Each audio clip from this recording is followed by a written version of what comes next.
Nam Om Shanti Shanti Shanti Sri Gurubhyo Namaha Hari Om Tat. So yesterday we had finished that verse number 55. Ayam Atma hi Brahmaiva Sarvatmakataya Sthitaha Iti Nirdharitam Shrutya Brihadaranya Samsthaya. That we have done it. The Shruti Pramana he gave, that generally they give three kinds of proofs whenever they are trying to explain any particular, whatever theory or concept they want to convey to us in our traditional parlance, they always go by Shruti, Yukti, and Anubhava. He's going to give a couple of other logical argumentations as to why this samsara, which appears so elaborately, is not fundamentally real. We might accept this as Vyavaharika Satya, but both in Buddhism and Hinduism, in Vedanta, there is a theory of two truths. There is a Vyavaharika Satya, and there is this Paramarthika Satya, the fundamental, the absolute truth. The absolute truth is much different from what appears to the senses or whatever can be talked about through logic. That is what he's trying to convey. In the verse number 60, say at 56 now, he is giving us some logical arguments now. How is this sansara not real? Brihadaranyaka Shruti, we have discussed it yesterday. Now today, some logical arguments is giving. अनुभूतोऽप्ययं लोको व्यवहारोऽख्यमोऽपि सन् असद्रूपो यथा स्वप्न उत्तरक्षणवाधतः. Why is this samsara false? Because actually I can experience it. I am hungry, I take food, I feel good. I have some disease, I take medicine, I get cured. Somebody said something, I get angry. Somebody praises me, I feel good. So this Bheda Buddhi is not completely futile or completely meaningless, because I do experience things during the Jagrata Avastha, during the waking state. The moment we say this, the Acharya is saying, yes, I agree with you. Anubhuto api ayang loko vyavahara khyamo pisan. Even though ayam lokaha, during this Jagrat Avastha, whatever we are experiencing in this Vishwa, this Vyavaharika Prapancha, we do experience it. Means Anubhava Yogyata is there. And number two, what? Vyavahara Kyamopisan. And you can also do different kinds of functionalities are there.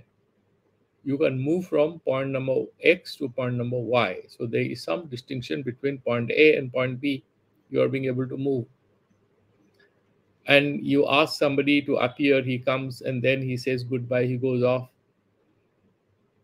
So it's not possible to say that these things are completely false. That is the Purvapakya argument, and that he's going to solve. How is he solving it? He's saying, look here, even though you have anubhuti and you are able to engage in some vyavahara, there is some artha kriya karitva in all this. I agree with you. Even though it is there, even then, it is not absolutely true. Why so? He's explaining. Asad rupaha. So this sansara is fundamentally not real. It is asad. What is sat? Whatever is trikala vadhya, whatever cannot be refuted in past, present, or future. That means it is nitya. That alone is absolutely true. All of the things are kshanika. They appear and they disappear, including whatever we experience, whatever we say. All these are here for a while, and therefore they are not absolutely true. These are all relative. These are asadrupaha. Asadrupa is not completely false. These are relative. Why so? Yatha swapne uttarakshana badhataha. The swapna kala, whatever you experience, yatha swapnaha. So during swapna kala, we experience that we're watching a circus party and some, we have seen that in real circus parties, but like Alice in the Wonderland, When you read that novel, isn't that a wonderful novel? One of the best novels that one can read as a child. Then what happens? Alice's elder sister is kind of supporting the baby sister lying on her legs. She's sleeping. It's a lovely sunny morning and she's lying and she wakes up. And the elder sister says, time to go home.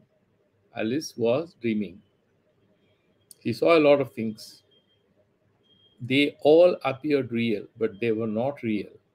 Similarly, Uttarakshana Badhataha, because they get refuted, they become Badhita. Whatever appears to be real in the dream state, once we wake up, we don't trust it. We don't take that seriously. Similarly, this Jagrata Avastha, whatever we are experiencing need not necessarily be true. That is what he is trying to convey. That is what is explained in this is the yukti he is giving. This is also experienced. And he is giving further arguments in the verse number 57.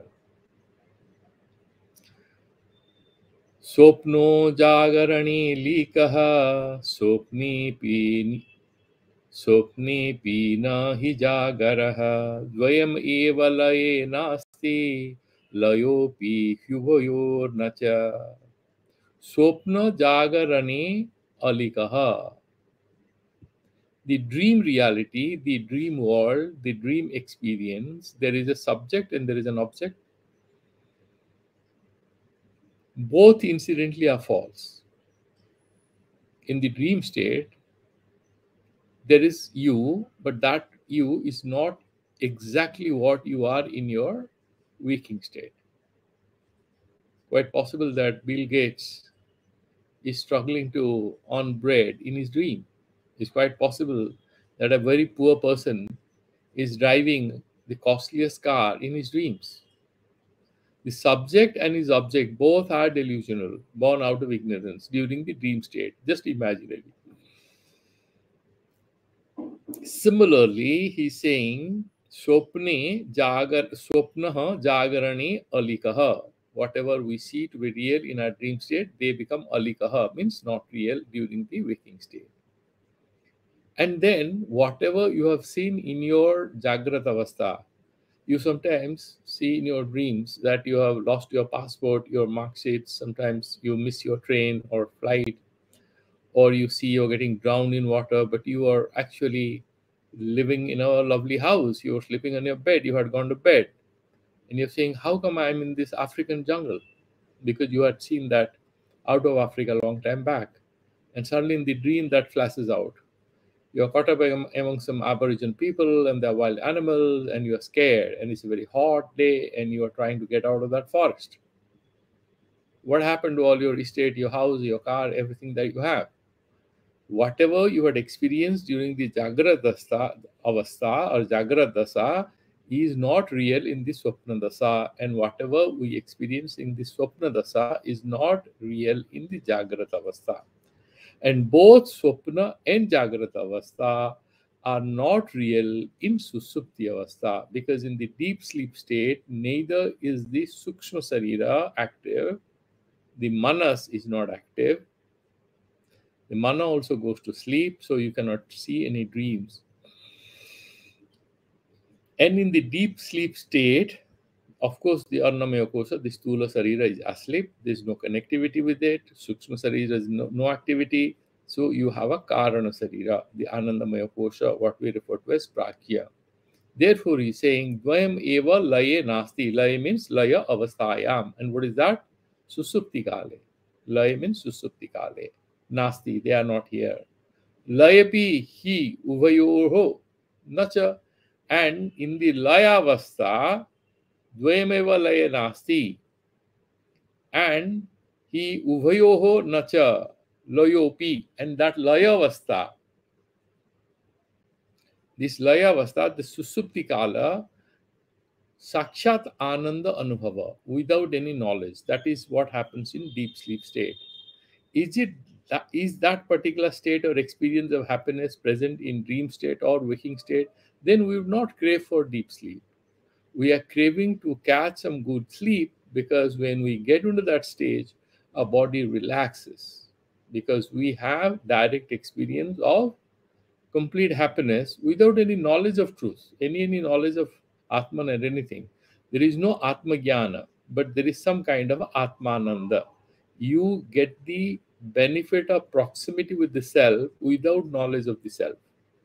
It's like a baby hugging the mother and sleeping in sleep, but the mom wakes up early morning and leaves for office and comes home. The baby is almost drowsy. And the baby falls asleep, the mother hugs and cuddles, the baby sleeps nicely. Early morning, mother leaves. The baby doesn't meet the mother, doesn't know who is the mother. That is the situation here. That is the Laya Avastha, where you get the benefit of that Ananda without the benefit of knowledge. Otherwise, we will not wake up. We will have moksha after sleep. So, Karanavastha during Murcha or deep sleep, this Karanavastha has to be presumed to exist. Otherwise, how does the computer restart? If in the sleep mode all the programs vanish, then the computer will not restart, all the windows will not reopen, we'll lose all our work. So Karanavastha is a state of complete interruption or seizure of this whole thing, of a kind of an interlude in which nothing is active, but everything is in a causal mode, is in a sleep mode. In that particular thing, in Layavastha, these two other things are not there. That Layavastha is not in these two states, and these two states are not there in this Layavastha. That is what he is explaining. That means all these three states are not permanently real, because to be Nitya or Satya, they have to be there. They should be Trikalasthai. Now he's proving neither Susupti nor Shukshmavastha nor the Jagrat Avastha. These are not Satya or Nitya because they are temporary. They are relevant and they give you some result during a particular phase of your existence. Having done that, we'll go to another verse where he will further elaborate the same point. He is now taking us to the Turyavastha or the Chaitanya, the Atma Chaitanya in the verse number 58. What does he say? Trayameva bhaven mithya gunatraya vinirmitam asya drashta gunatito nityo hekasidatmakaha. Trayam eva, all these three avasthas, Jagrat, Swapna and Sushupti. The Sthula Prapancha, the Sukshma Prapancha, and the Karana Prapancha, Kara, all these are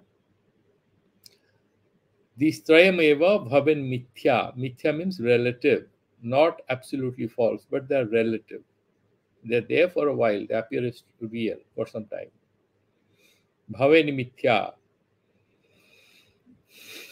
And what is their nature? He's now explaining in a very beautiful way. Gunatraya Vinirmitam. We know this, that this Sansara or Prapancha is a modification of Avidya or Maya. This Maya is again Asrita in Brahman. Because unlike Sankhya, where Prakriti and Purusha are both Swatantra, in Vedanta, the Prakriti is Purusha Asrita. It is dependent on the Purusha. That is the beauty of it. So it is not Swatantra. Now what happens is that this Maya, which is actually one aspect of the Brahman, it's an imaginary aspect. Because if this aspect were completely real, then we cannot get liberation. Imagine, think about it. The Maya is Trigunatmika. So, Mayam tu Prakritim Vidyat. You know that. Mainam tu Maheshwara. The Maheshwara is Mainam to Maheshwaram. Know him as Maheshwara. He is mine. He is the owner of Maya. If Maya becomes real, then there will be again Dvaitavada. Why? There is Ishwara and there is Maya, and Maya is the power of Ishwara. No, we are saying that this is only in Avidya Dasa, in the state of ignorance. This theory of Maya is brought in to explain this samsara. And Maya also will have its power and it exists so far as we do not have Atma-jnana. Once we have Atma-jnana, this Maya is completely powerless. By the way, there is a particular Vedanta school who do not even make use of this idea of Maya at all. They directly say everything is Brahman. Because of ignorance, we don't realize that we are Brahman. They are straightforward. They would say you don't need this idea about Prakriti or Trigunatmika Maya, all that not required. They have a different explanation. Everything is Brahman Eva. Because of a faulty understanding, we are not being able to understand and recognize it.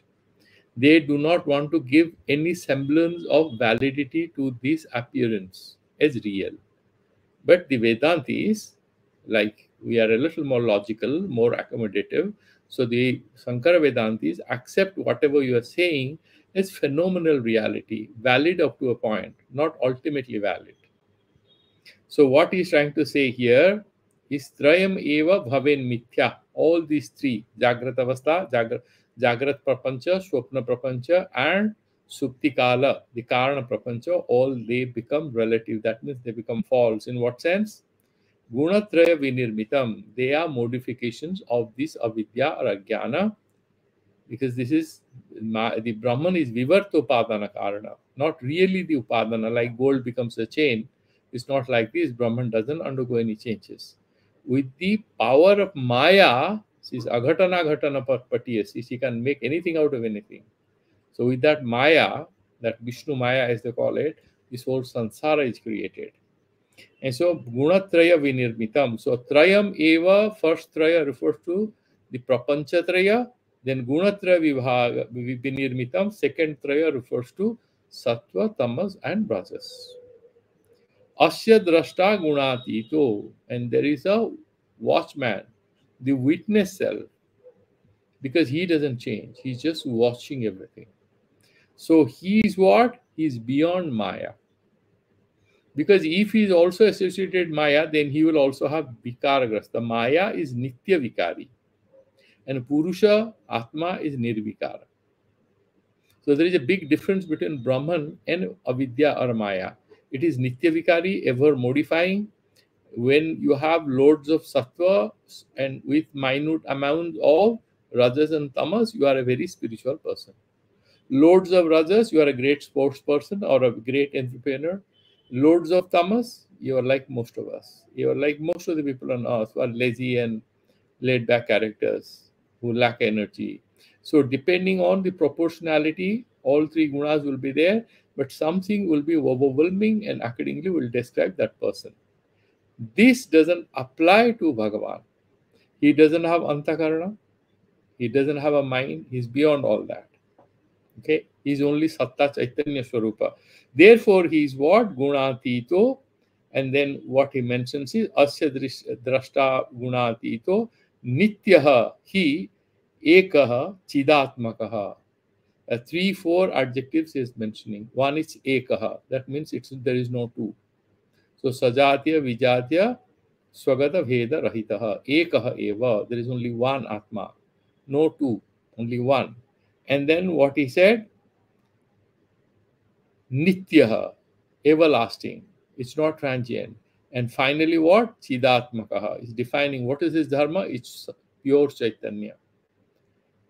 It's pure Chaitanya. Chaitanya with Maya is Ishvara. Chaitanya with Avidya is Jiva. But the pure Chaitanya is Brahman. That is what explained in the verse number 58. Let's move towards the next verse slowly.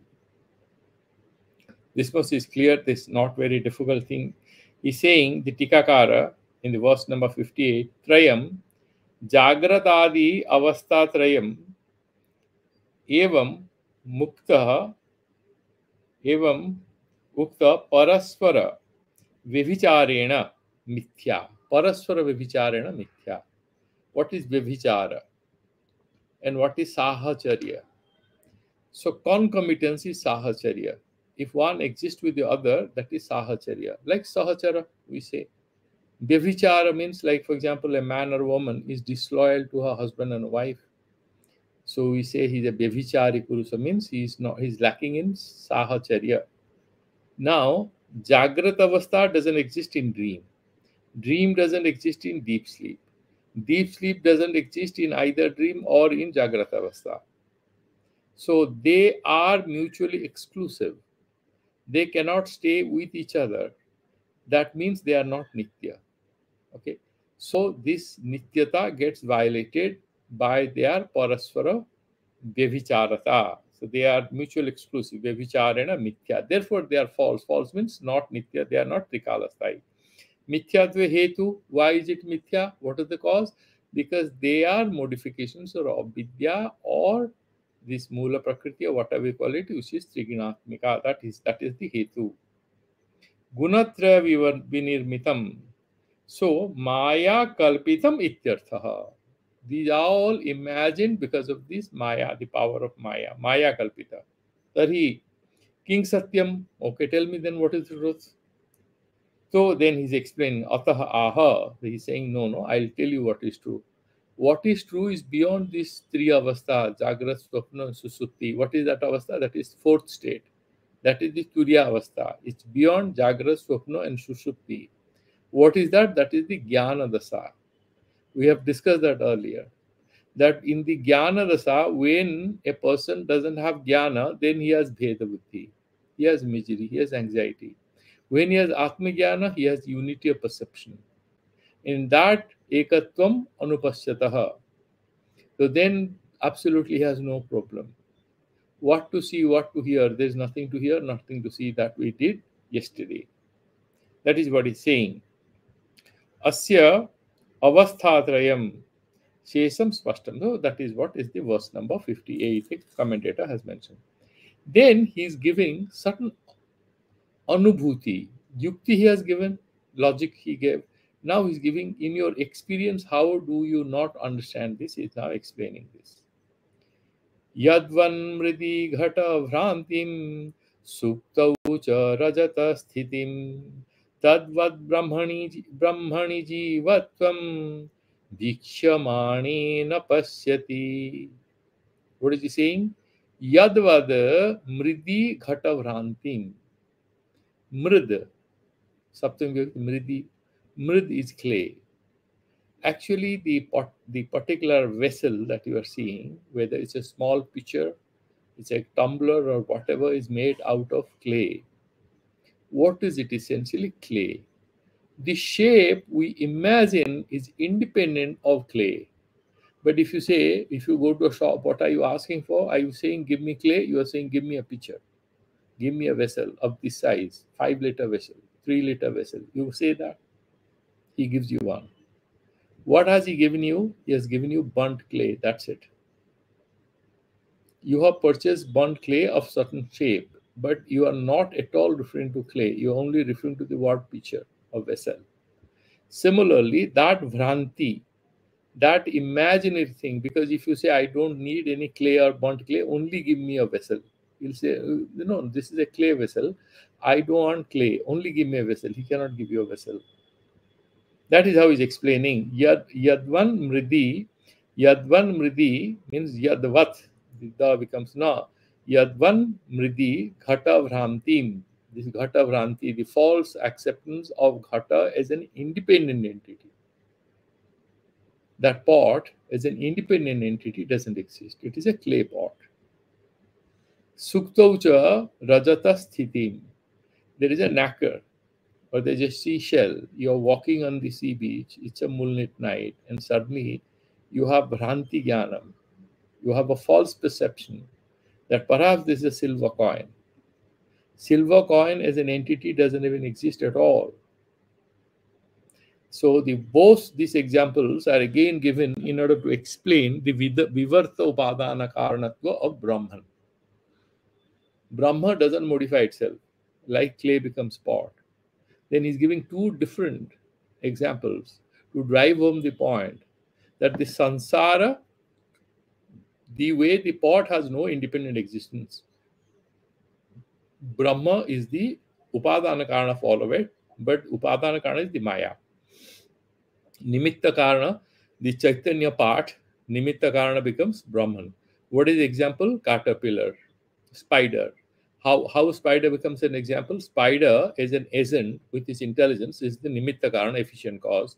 Through its saliva, it starts weaving that net so that it becomes the upadana karana, the material cause. So Brahman with the Maya as a material cause, it becomes the upadana karana, and the Chaitanya Bhaga, that becomes the nimitta karana. Again, to be nimitta karana, it used to be Ishvara only, Maya upahita Chaitanya. But Ishvara has no agency. The Brahman has no agency. It is beyond its karya karana bilakshana. It's beyond cause and effect.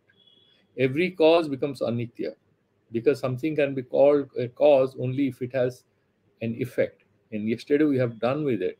What was the sloka that we did? It is apurvam anaparam, or maybe in Vedanta Sara, I'm confusing maybe two classes. There is a word called apurvam anaparam.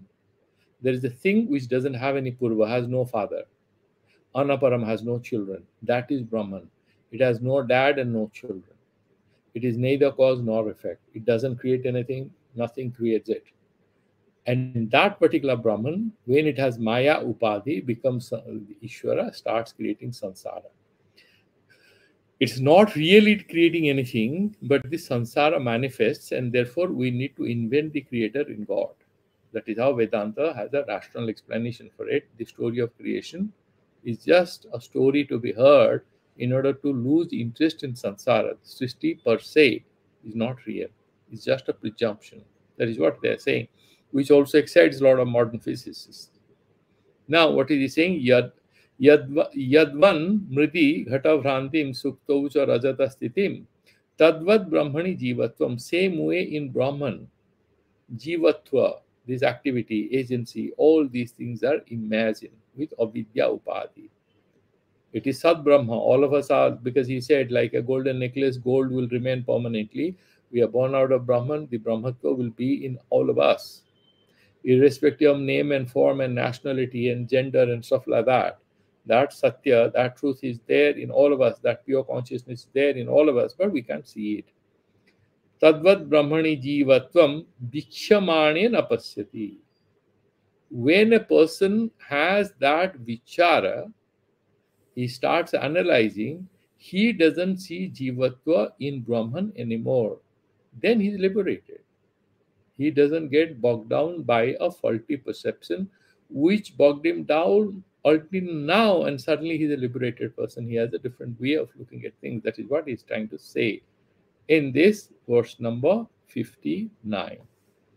Now let's go to the next verse, simpler ones, but he's giving another example.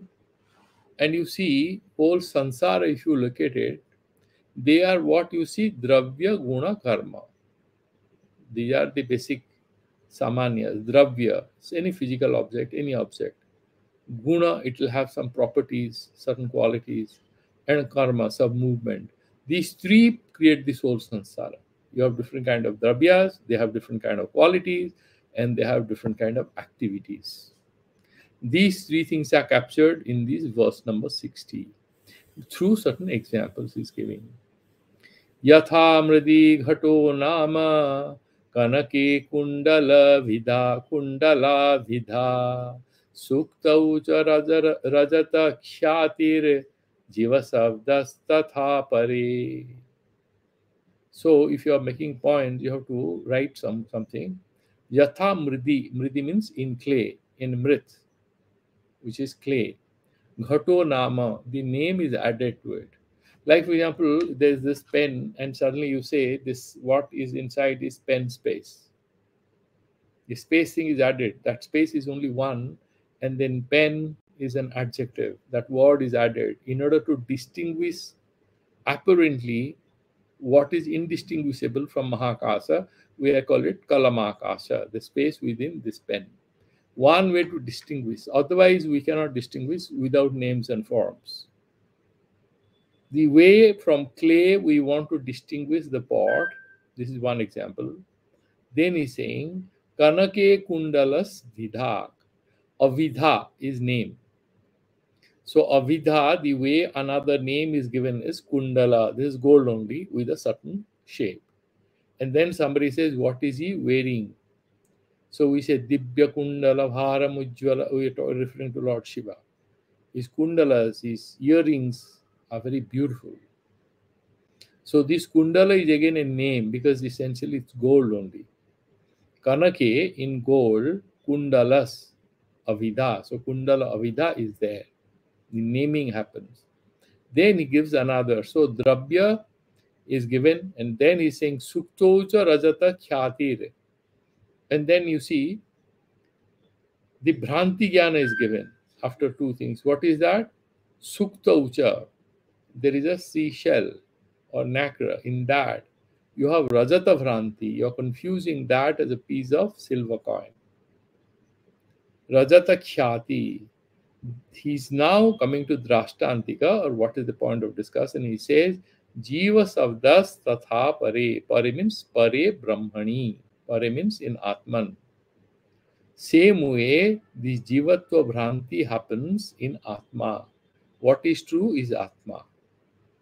And three different examples is given. One is the clay undergoes some changes and then it becomes Ghatapatadi. Is giving another example. The gold becomes a golden pair of earrings, more valuable. One is metallic, another is non-metallic. The third one is false. It's like Rajjo Sarpa Brahma. Actually, the snake doesn't exist. Silver coin doesn't exist. But you imagine it exists there. What exists there is actually Sukti, that seashell. That is what he's mentioning. This is verse number 60. Another example of how this Jivatva is attributed to Atma. This Atma is only one thing. We call it Jivatma, we call it Paramatma, but what is common to both of these things is only Atma. And he's giving another beautiful example in the verse number 61. These ones are not very, very difficult. These are easy to understand. In the verse number 61 now, he's giving another example. Yatheva vyomni nilatvam yatha niram marusthale purusatvam yatha sthano tadvad visham chidatmani. Yatha eva vyomni. Vyoman is akasa. And in the Mahakasa, when you look up, it looks blue. It doesn't have this blue color. This is one quality we are attributing to the Akasa, which really doesn't exist. That is what he's saying. Nilatvam. So this is one guna. We attribute properties to everything in the samsara we see. They are not per se real. Yatha niram marusthale. Now imagination of Dravya. Water actually doesn't exist in a desert. It's a desert or a highway in a summer afternoon. You are driving, you're sitting in your car, you are driving at a fast pace, and you see suddenly parts of the road ahead of you is submerged in water. Or you have grasslands, or you have some dry lands on both the sides, arid land or deserts, and you look towards the desert, you see there is an oasis at a distance. Actually, there is nothing. That water mass that you see can neither quench your thirst, nor can you take a dip in the hot summer day. It just will continue to appear and it will delude your eyes and you will feel very good about it also. What a beautiful ocean or lake. It appears at a distance. You will feel very good. You can enjoy it. You can write a poem on it, but you cannot do any more.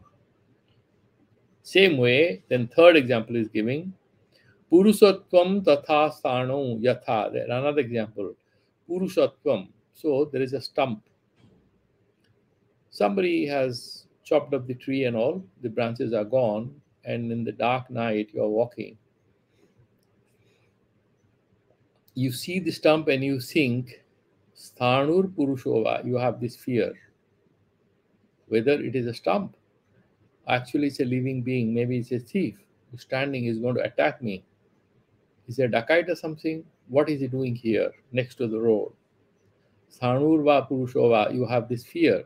So he's saying, Purushatva is associated with what? Movement, Kriya. Now you are imagining ability for karma in that stump, which is nirjiva, there is no life in it. But you imagine life in it, that is going to move. Like, for example, these days in YouTube, you may have seen some of these videos. So what they do is they have these soft dolls and they create a tiger or something and then go and keep the tiger very close to two sleeping dogs. The moment they wake up, they see a tiger sitting next to them. They howl and they run away in fear. There is no tiger, it's a soft doll. They could play with it. Similarly, This particular thing, the tiger can attack, it has the ability to move, this imaginary, it's nirjiva, there is no life, it's a doll, then that is frightening. Similarly, this Atma is Nishkriya, but Kriyashilata is imagined by us. It's Sakriya. Jiva is Sakriya. But the Jivatma really is Nishkriya because it's no different from Atma. But how do we then have Janma, Mrityu, and Punarjanma, Surga Prapti, Narka? Otherwise, all dharmas will go for a toss. Therefore, they have this Vivaranabhata saying, no, given our avidyas, let's imagine that the same Chaitanya is pratifalita in all of us. Jalachandravat, like one sun reflected in 1,000 mirrors. Let's imagine that way. So, the duality, apparent duality, we can explain without violating Advaita. That is the Vivaranamata. So, he is now mentioning 3 examples. Vyomni Nilatvam, attribution of qualities to something which doesn't have qualities.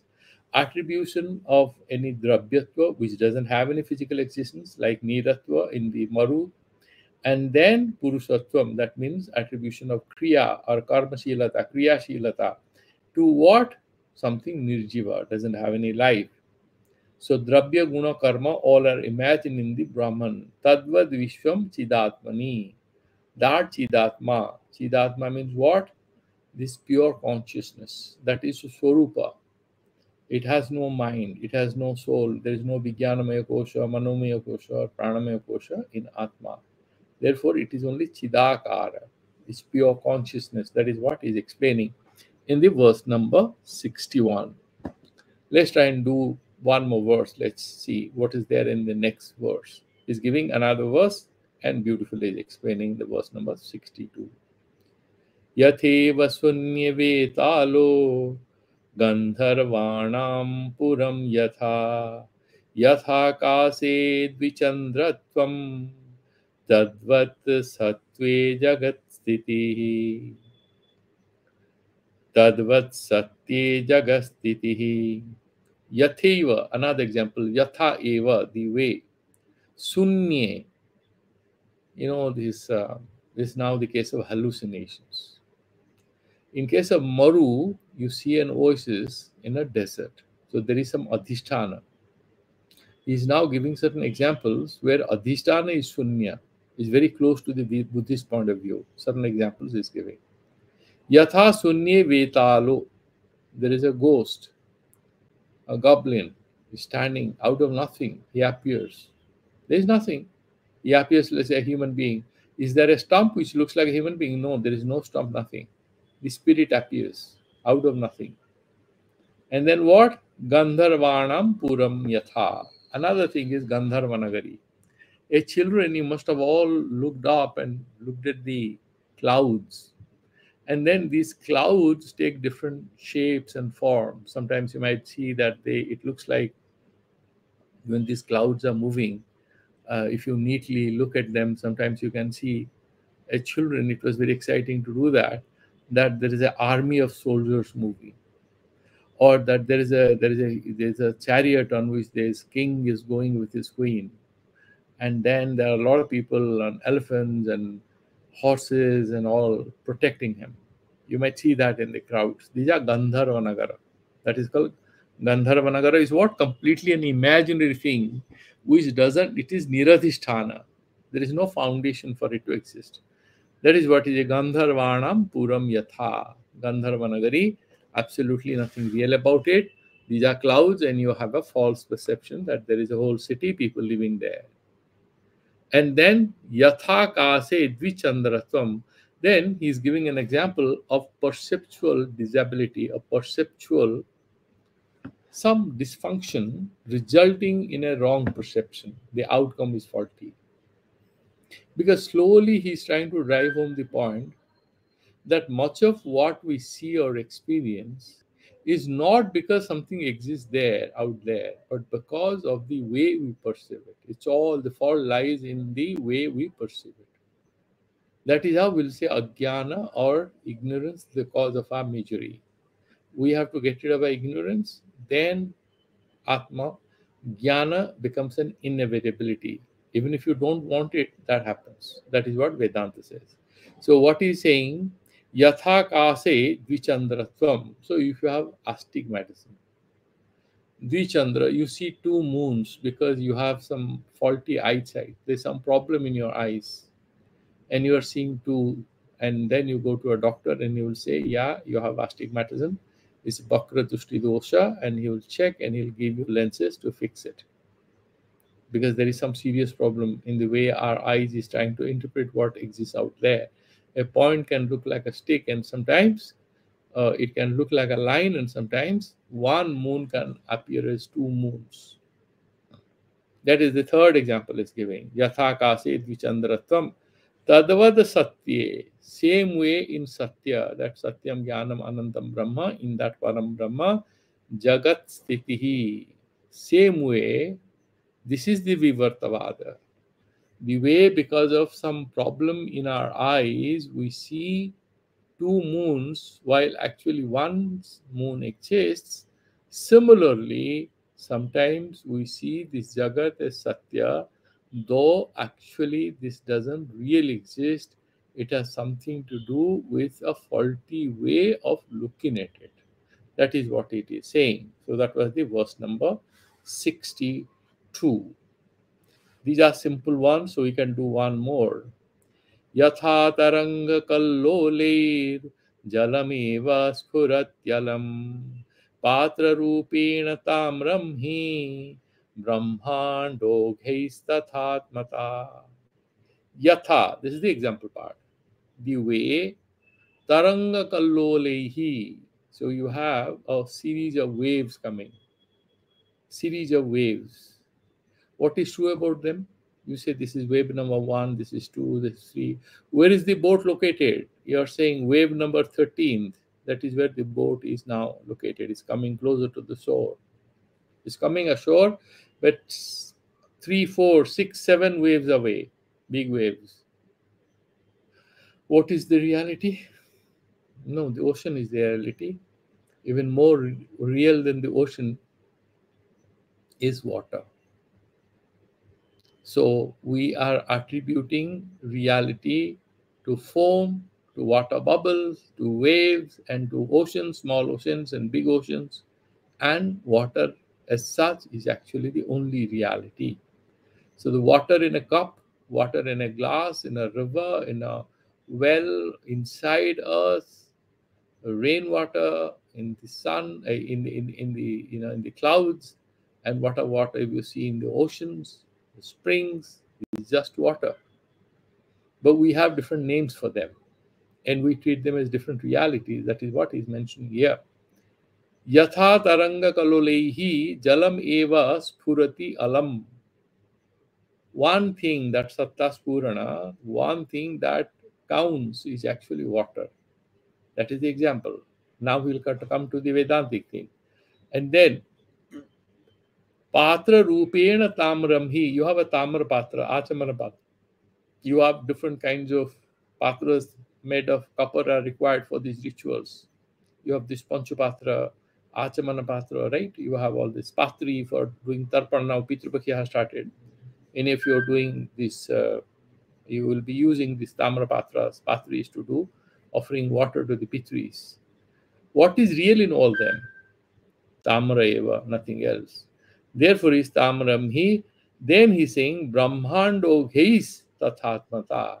Same way, the way tamrata is the only truth about all kinds of utensils, all kinds of shapes and forms and names, which this metal assumes in the hands of a very smart fabricator. Same way, the sansara, what is Brahmanda Ogheis? Ogha is Sanghata, Jala Sanghata is like flood, stream, side. So you have this, or galaxies, whatever, the streams of realities. One Brahmanda, then there is Mahapralaya, there is another Brahmanda, they are recreated again and again. What is real about them? He's saying what? Brahmandehi tatha atmata. What is real about them is the atmata of them. That means the appearance is absolutely not real. Name and form are not real. What is real about them is the fact that they are Atma Eva, Sarvam Khalividam Brahma. The Sarva is not directly Brahma. Sarva, having abandoned names and forms, becomes that pure Satta or Chaitanya, that itself is Brahman. That is what is the verse number 63. And then there's another easier verse. We can make a little more progress because these are easy ones. And then he's saying, Ghatanamna yatha prithvi, Patanamna hitantavaha, Jagannamna chidabhati, Gyam tattadabhavataha. It's a beautiful verse. You know what he's trying to say? Ghatanamna yatha prithvi. The prithvi, clay, assumes the name of Ghata because of some name and form attached to it.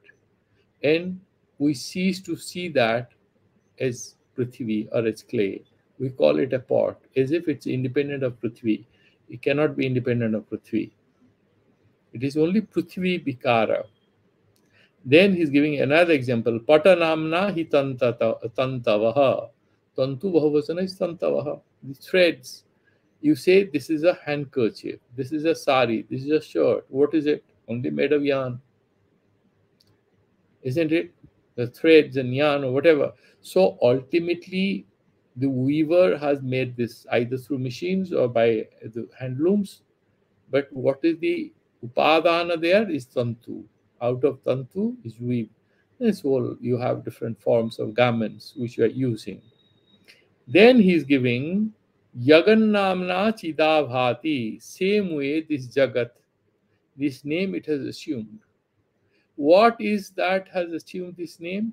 Chid, that pure consciousness. Chid, Abhati, it appearing. Chidabhati, that particular Chaitanya that appears as Sansara. Because of a false perception, we are not being able to see the substratum. And how do you know then that Satta Swarupa Chaitanya? How do you know about it? How can you reach there? Gyam tattad abhavataha. So when you are able to remove these names and forms, that foundational truth will become evident. That is what he's saying in the verse number 64. Let's look at how he's saying. Tatra padatrayam spashtam. Nanu. Kim anena mithyatva vasana. So he's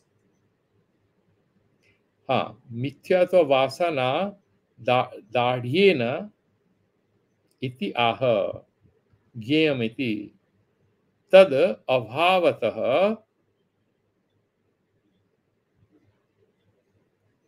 that means what अभावतः नाम अभावतः तद ब्रह्म इति ज्ञेयम. When you remove this name and form from it, that becomes the Vacharambhanam Vikaro Namadheyam Mrittika Ityevam Satyam. This is the Chandogya Shruti. So we'll stop here and then we'll carry forward on this on Thursday. So I have another workshop. So I have to